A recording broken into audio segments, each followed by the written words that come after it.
গ্রামের তরতাজা সতেজ সবজি দিয়ে মায়ের হাতের এই মিক্সড সবজির রেসিপিটা কী যে টেস্ট, যারা রান্না করে খাবেন তারাই বুঝতে পারবেন।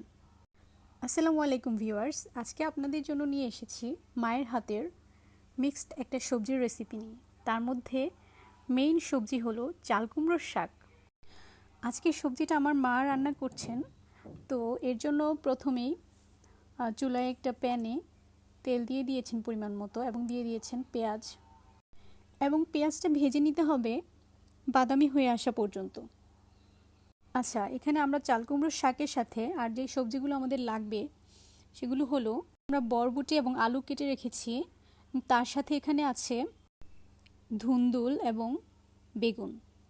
আচ্ছা, সাথে আমরা ইউজ করব কিছু কচু চিংড়ি, মানে ছোট ছোট যে চিংড়িগুলো আছে সেগুলো।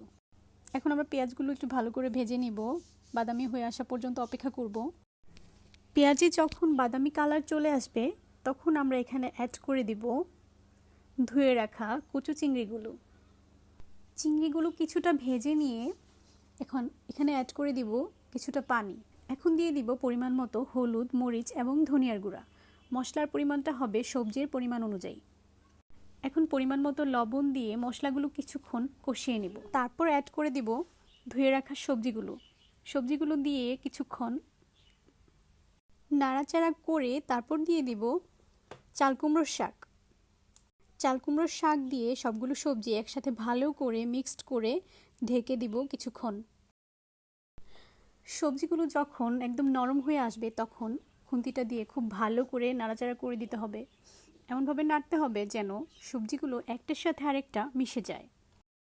এখন সবজিগুলো ভালোভাবে মিক্সড করা হয়ে গেলে, কিছুটা সিদ্ধ হয়ে আসলে এখন অ্যাড করে দিব পানি দিয়ে ঢেকে দেব কিছুক্ষণ।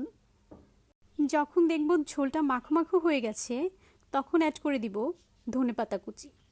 ধনেপাতা কুচি দিয়ে 5 মিনিট ঢেকে রেখে দেব। 5 মিনিট পর এই তো রেডি হয়ে গেল আমাদের মায়ের হাতের রান্না মজাদার মিক্সড সবজি।